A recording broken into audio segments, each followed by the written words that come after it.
Assalamu alaikum. Today on Nuran Academy, we're diving into Cosmic Horizons, an Islamic perspective. If you find this beneficial, please do support us by subscribing and sharing it as a sadaqah. Let's just start with a thought, a really big one. I want you to imagine everything you know, your life, your world, your entire experience. Now, what if all of that? What if it's just a single grain of sand on a shore that never ends? And let's take that even further. Think beyond our own galaxy, with its billions of stars.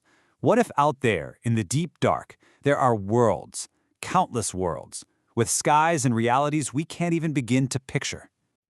You know, for thousands of years, we've looked up at the stars and asked these very same questions. But something has changed. We're not just wondering anymore, we're actively searching.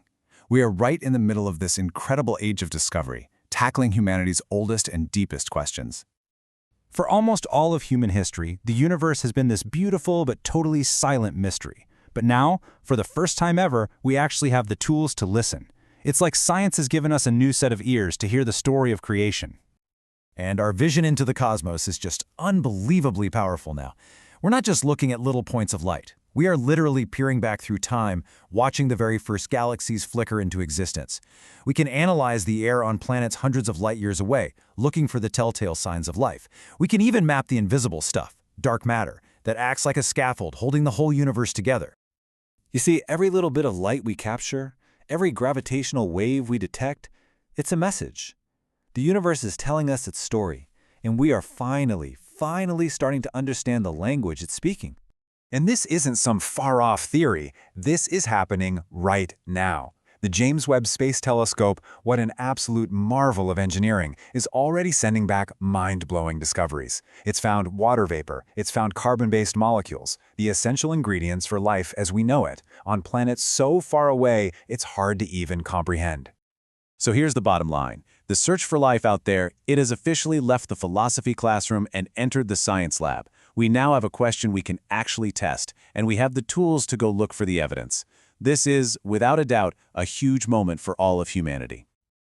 Okay, so we're gathering all this incredible data. But how do we make sense of it all? What does it mean? Well, as Muslims, our tradition gives us a powerful framework, not just for what we see, but for how we should see it. It adds a whole other layer of meaning. Time and time again, Allah subhanahu wa ta'ala tells us to look at the heavens and the earth. In this verse, it's not just a statement of fact, it's an invitation. It's a command to look, to study, and to really think.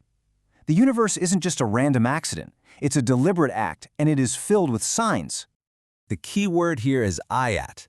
It means signs. Every star, every galaxy, every single law of physics is a sign that points to something beyond itself. It points to the Creator. So from this viewpoint, an astronomer studying a distant star isn't just doing science. They are, in a very real way, reading a sign from God. Now, some people might worry that if we found life on another planet, it would somehow make us seem less special, less significant. But from an Islamic perspective, it's the exact opposite. More creation, more life, more beautiful complexity. All it does is magnify the limitless power and creativity of Allah subhanahu wa ta'ala. Discovery doesn't lead to arrogance, it leads to gratitude.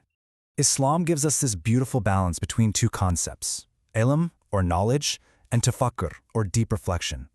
Ilm is the science. It's what lets us see the what, the incredible scale and mechanics of the universe. But tafakkur, reflection, that's what helps us understand the why. It's what grounds all that knowledge in spiritual meaning and awe. They're like two wings that a believer needs to truly soar. And this way of thinking, of weaving science and faith together, it isn't some new idea, not at all.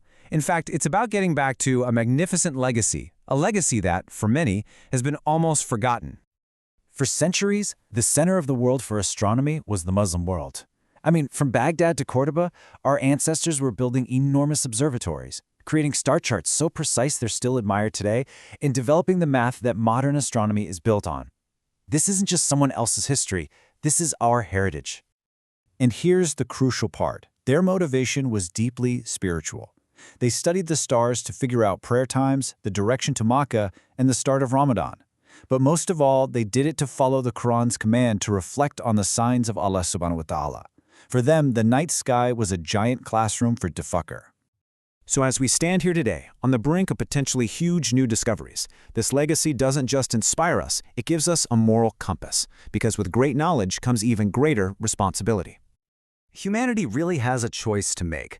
We can go out into the cosmos like conquerors, looking to dominate and exploit whatever we find, or we can go as students, with humility, seeking to understand and reflect. The first path, well, that just leads to arrogance. The second path is what leads to real wisdom and respect.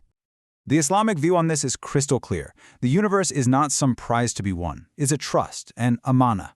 Our job isn't to be masters of the universe, but to be its caretakers, its custodians. Every new thing we learn should make us feel more awe and a deeper sense of our duty to protect all of creation. And that brings us right back to today, right here, right now. And it brings us to a call to action, specifically for you, the next generation of Muslim thinkers, scientists, and yes, explorers. So, to that Muslim student out there who just loves astrophysics, who dreams about distant galaxies, listen. You need to know that your passion is not some distraction from your faith. It's actually a fulfillment of it. You are taking part in one of the highest forms of reflection, studying the very signs that Allah subhanahu wa ta'ala has written across the universe in letters of pure light. We simply cannot afford to let others be the only ones defining what the universe means. The Ummah, our community, has a desperate need for people who can bridge these two worlds. We need brilliant scientists whose work is guided by their iman. We need deep thinkers who can take that cosmic awe and ground it in spiritual humility. And we need explorers who, no matter how far they travel, never forget their accountability to the Creator. This is such a powerful idea. Think about it. All those hours you might spend in a lab, the years spent wrestling with complex equations, if you do it with the right intention to better understand creation, and through it the Creator, it all changes. It becomes an act of worship. It becomes ibadah. Our ancestors, they literally mapped the stars and built a civilization that put knowledge at its heart. They laid an incredible foundation. Today, we have tools they couldn't have even dreamed of. So the question is passed to us, to you.